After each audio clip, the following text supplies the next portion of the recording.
Welcome to the Dynasty Dugout Show, a podcast covering all things minor league baseball. Get a front row seat to the action with everything you need to know about the future stars of Major League Baseball. And now, here's your host, Chris Clegg. Welcome to the Dynasty Dugout Show. Today we're talking shortstop prospects. Let's get to it. As always, this episode is sponsored by Connect Roasters, Ian App's coffee company. And as I'm recording this, I've actually already had my coffee today. I actually had it twice, but Connect Roasters is a proud partner of the show. You can get the Gold Glove Blend, it's Ian App's handmade coffee. Buy one, get one 50% off by going to Connect Roasters, going to the Gold Glove Blend and using the code Dynasty Dugout. It's good coffee. It's as smooth as Ian Happ's glove. I drink it every day, sometimes multiple times a day. Today was one of those days that I did need the coffee multiple times. So go check that out. Connect Roasters is awesome. I'm happy to partner with them. I love the work that they're doing, how they give back to the community, and it's great coffee on top of it. But we're here to talk shortstop prospects. Let's dive in right on the top. Christian Campbell technically fits the mold, but we talked about in the second base episode. So the top shortstop we're going to talk about today is Sebastian Walcott. Walcott's a player that I saw a lot this year with High Hickory. He is a beast. If you create a player in the lab, Sebastian Walcott is him. He won't turn 19 until spring training this year. He spent all of last year as an 18-year-old in High A and Double A, and he did some pretty absurd things. You look at the numbers for Sebastian Walcott. One, he's 6'4", 190. He's chiseled. He's everything you want in a player. He's a good runner, and he struggled out of the gate. No surprise. He was 18, a young 18 in High A, but he wound up slashing 265, 344, 452. He had 11 home runs. He had 34 doubles and 9 triples, and he stole 27 bases. So the surface numbers on Walcott are pretty good. You know, it's actually kind of interesting because a lot of reports have written him off at the shortstop position pretty quick. He's actually pretty good shortstop. He's got some good range. He's got a good arm. I think he can stick there, honestly, unless he just somehow outgrows the position. You look at the strikeout rate, I can understand the concern a bit, and the contact rates aren't pretty. They did steadily improve all year. Power and athleticism is the name of the game with Walcott, though. His 9th percentile EV was 106 miles an hour. For people his age, the average is like 97 miles an hour, so that's nearly 10 miles an hour higher than people his age, so just kind of crazy. He had a 116.3 mile an hour max exit velocity, which is absurd. So Walcott's power we know is good. I've seen him scorch several balls in person over 110. It is a lot of fun to watch. He also gets the ball in the air quite often. 60% of his batted balls were in the air, and his pull percentage of batted balls in the air was 90th percentile for all minor league hitters. So exceptional numbers there with Sebastian Walcott. The foot speed's plus. Like I said, he steals bases efficiently. Swing's good. It's electric bat speed. Yes, the swing can get a bit long at times. I saw him get exposed with some breaking balls at other times. But considering he went to Double A in the year and handled his own, that's a pretty impressive player. No doubt in my mind. Like, Sebastian Walcott is him. And I'm very excited about the potential here with Walcott. He's the future number 1 overall prospect. Like, if you want to find what a number 1 prospect looks like, this is him. So if you're watching the videos, I've got a lot of film of him from last year. I hope you enjoy. You know, here's the thing. Even if the hit tool doesn't improve an ounce moving forward, and he's a 30-grade hit tool, the skills are going to play, and he's a major league everyday player. That's how good the rest of the skill set is. He's spectacular. I'm excited for Walcott. The next shortstop on the list for me is J.J. Wetherholt. Now, Wetherholt, drafted last year by the Cardinals, this was a favorite to go 1-1 entering the 2024 college season. He had a hamstring injury. He's had a couple of soft tissue lower body injuries, which is a little bit concerning. But I think J.J. Wetherholt could be one of the best pure hitters in the minors, and he's got pretty good power and speed to go with it. You know, you look at what he did sophomore year, 449, 517, 787 slash, 16 homers, 36 stolen bases. Wetherholt hits the ball incredibly hard. Power numbers were really good with metal, and guess what? They translated last year with wood. And I understand he was in the Florida State League. It's, not great pitching if we're being honest, but also the ball doesn't travel as much there. And Wetherholt held his own. We're looking at a 9th percentile EV of 105. That's pretty solid, both with metal and with wood, so pretty consistent there. I also look at the average EVs. I mean, really solid there. It was 95 miles an hour in college, and it carried over around 90 in pro ball. He also has a strong hard hit rate.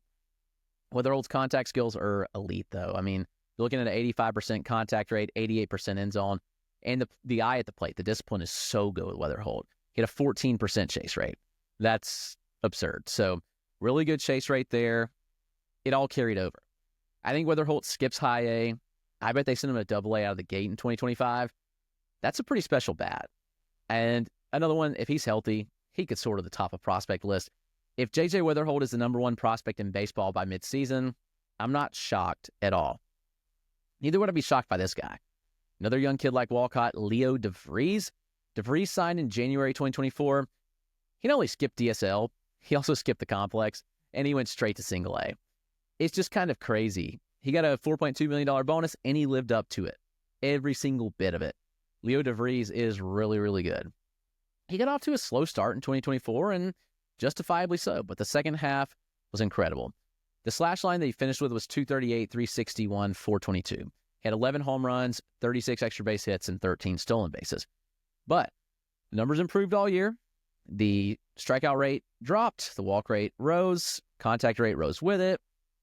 It's good stuff. DeVries is a much better contact hitter than Walcott, by the way. When you look at that, it's a narrow stance. He's slightly open, bat above his shoulder. Yeah, he has a good leg kick, create good hand-to-hip separation. It's pretty quiet pre-swing, which allows him to get to contact. He keeps his hands inside the ball exceptionally well, as you'll see. If you're watching on YouTube, go check that out. He's also a switch hitter that's natural and has good splits from both sides of the plate, which is worth noting. He had a 779 OPS from the left side and an 865 OPS from the right side. I think that's something to watch, but he did hit 7 home runs in 99 plate appearances as a right-handed hitter. So getting pretty good juice there. The underlying data is good. I mean, a 102 ninth percentile isn't Walcott level power, but again, it's well above people his age. And he was doing it in single A, which is also worth noting. Air percentage of 67%, so the ball's in the air often. If you're watching this video again on YouTube, this is a video I got of him hitting a 110 mile an hour scorcher in the AFL. It was a new max EV for DeVries, which is awesome. Ex-Wobicon, north of 400. Those are strong marks. The contact rates that I mentioned are good. 72% overall. Like I said, proved all year. 80% in zone, 25% chase rate. It's a well-rounded profile. I think it continues to improve for DeVries. He's also a little smaller than you might expect. He's listed at 6 foot. I think he's a little bit smaller than that, which, again, he's 18. He could continue to grow. Wouldn't be shocking at all. Carson Williams is a polarizing player. Somebody I've seen a lot, from high A to the AFL to double A. I look at Williams, and obviously he's an elite glove. Like, Carson Williams is a gold glove type shortstop. That's the carrying tool. But also he's a 6'2", 180 shortstop that oozes athleticism. He's got tools across the board. Former first-round pick that's lived up to every bit of the hype. You know, he was a two-way player, actually, committed to Cal. Rays gave him a $2.3 million bonus, and they developed him as a shortstop. Surface numbers have been really good for 3 straight years. You know, last year it was 20 home runs, 33 stolen bases in a very pitcher-friendly Southern League in Double A, worth noting. Slash line was 256, 352, 469, and he did strike out at a 28.5% clip. But to tell you how well he actually performed in comparison to the rest of the league, he had a 142 WRC plus the bat. And he was 20 years old for half of the season in very pitcher-friendly ballparks in a very pitcher-friendly league, which I'm still convinced they were toying with things with the ball. Just look at the numbers from that league compared to other leagues.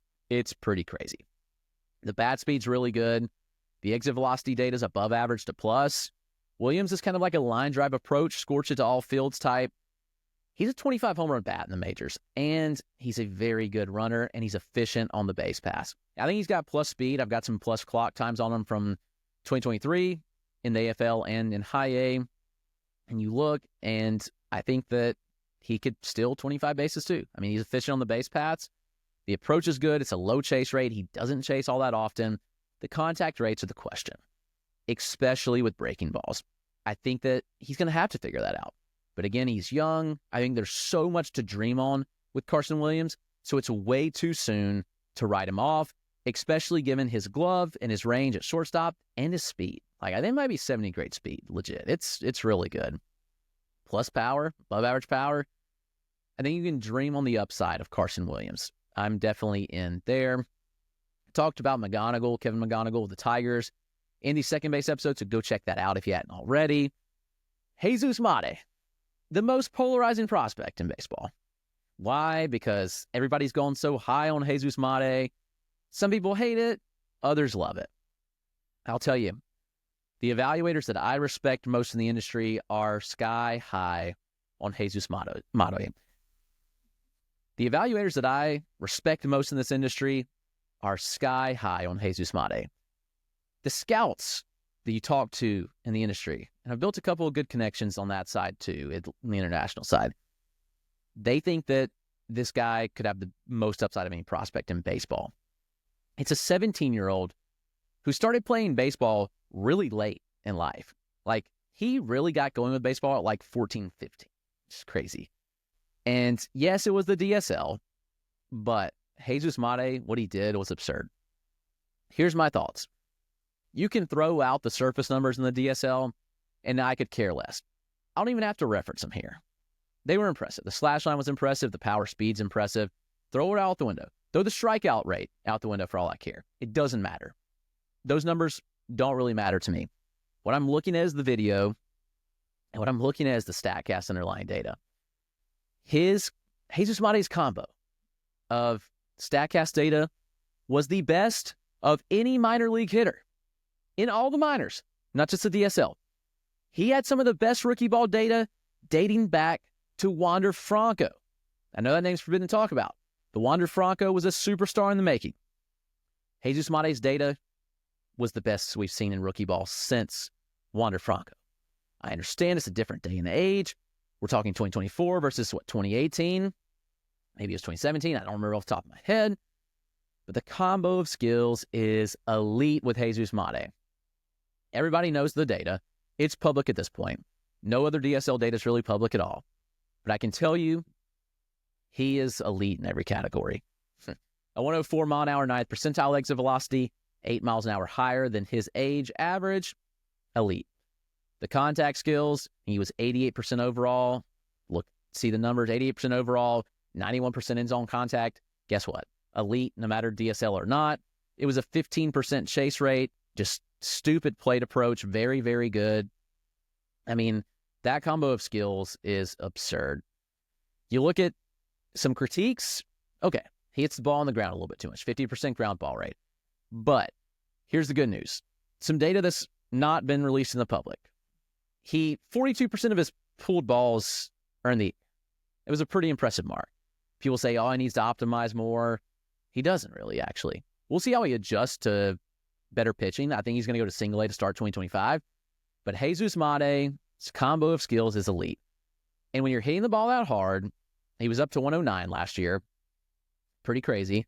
And when you put 42% of your pulled batted balls in the air, it'll absolutely play. That's why he's getting to home runs. He's a plus runner. He's a plus glove at shortstop.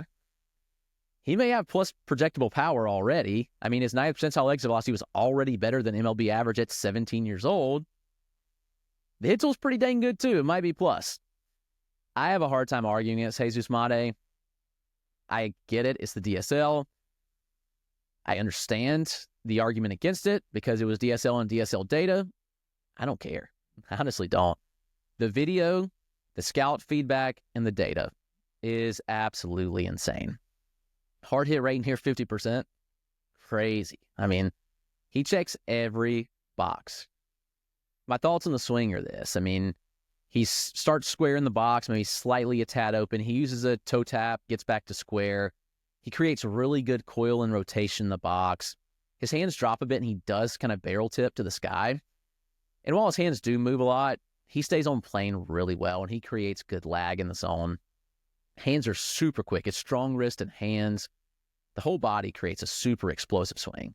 And he's shown the ability to hit home runs to all parts of the field. I mean, he can handle pitches all parts of the zone too.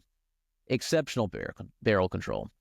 Jesus Mate is him. You want to talk about another polarizing player? Let's do it.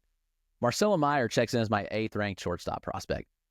May seem low, but he's still like a top 30 prospect for me. And I actually think I'm one of the higher people on Marcelo Mayer at this point outside a big industry list. I mean, the reality is, like, I had Mayer really early in his career. I had him in Greenville pretty much out of the gate. I was low on him. Everybody's screaming this is a top prospect in baseball. And I was like, no, it's not. Like, everything Marcelo Mayer was billed to be, he really wasn't. He was billed as like a plus shortstop with a plus hit tool. He's kind of the opposite of that. We've seen the exit velocities improve every year. It's plus power at this point, if we're being honest. I mean, Mayer maxed out at 115 last year. He had a 106.5 mile an hour 9th percentile EV. Like, those marks are really, really good. Those are plus by MLB standards.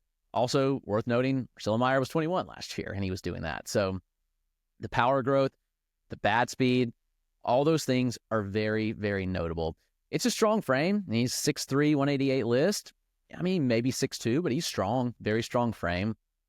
Here's the issue. Billed as a plus hitter, contact skills haven't reflected that at all and haven't at any point in his pro career. There's been, a little bit of improvements. He had a 72% contact rate last year, 80% end zone contact last year. I mean, those are fine. Actually, he handles fastballs exceptionally well. It was a contact rate against fastballs upper 80% range, like 88% against fastballs. Really, really good. Swift rate on breaking balls was near 50%, though. And that's a struggle that I've noted for a long time. People were like, oh, whatever, like early on in his career when he was in high A. But he was, as pitchers got the scouting report on him, he was getting thrown these curveballs and sliders to his back foot over and over and over. And he couldn't touch them. He chased a pretty substantial mark early on. It's cleaned up. I think he was around a 26% chase last year, which is a good mark. That's a fine mark and will play. But here's the reality. His athleticism's below average. He's a below average runner. He's good at shortstop. Like, I'd say he's like an average shortstop. They're already talking about moving him off, getting him experience at other spots. I think that's kind of telling for a 21, 22-year-old. He's going to get reps at second and third base. I've got some good highlights of him in the field. I mean, he's made some good plays, but the athleticism just isn't there like I think they hoped. The hit tool wasn't there how they hoped. He's got to clean up against breaking balls, but the power is legit. It's plus power. It's a solid approach overall, and the contact skills closer to average in my opinion. So he's a fascinating player to watch out for. My number 9 shortstop prospect, Jordan Lawlar. Now, Lawlar's fallen down boards, same draft class as Mayer. That was a hyped draft class, by the way. Lots of love in that draft class. Lawlar goes to the D-backs. He hasn't been healthy. That's his problem. Lawlar has not stayed healthy at any point in his career. And that's ultimately been the issue with Lawlar. You know, he reached the majors at 21. He tore a ligament in his thumb. He missed the first 2 months of the last season. He strained his hamstring. He's had all kind of issues that have ultimately just kept him out. He had just 104 plate appearances last year, and they were good. I mean, he had 318, 417, 42 slash. But the underlying data, I think, suggests that injuries affected him because the EVs are bad. 85 mile an hour average and 101 mile an hour 90th percentile. Those were big steps down from 2023. That leads me to believe that Lawlar just was playing hurt for a lot of the year. There's good barrel control. He has good pitch recognition, but the contact rates are like average. He's billed as an above average to plus hitter. I don't think so. It's another guy that's had contact issues pretty much his whole career. Not issues, but average contact rates. 71%, 81% end zone. It's respectable chase rates, higher OBPs. But Lawlar's a plus runner, maybe a 70 grade runner at that. He's stolen 82 bases and been caught just 13 times in his minor league career. Those are notable. When I look at Jordan Lawlar, I see a 20 home run, 30 stolen base potential with solid average and high OBPs. He could be the primary shortstop or even play over at third and make a really athletic left side of the infield in Arizona. We'll see how it shakes out, but Jordan Lawlar, certainly someone to know. We're going to wrap up with our 10th shortstop here, the top 10 shortstops episode. We'll get into part 2 later. Be sure you subscribe to get notifications on that because that will drop tomorrow. But my number 10 shortstop prospect, Colt Emerson, Seattle Mariners. You'll likely find him higher on some other lists. I like Colt Emerson. He, out of the draft in 2023, improved his stock more than anybody. He came out hot, and he slashed 373, 496, 550. 2 home runs, 10 doubles, 114 plate appearances. He was 17 years old on draft day in 2023. The 6'1", 200-pound frame. It was good stuff. The exit velocities, the contact rates, they were off the charts. It was everything that you wanted to see. But then you look at kind of what happened this year. Emerson's been hurt, so I think that this could have factored in some.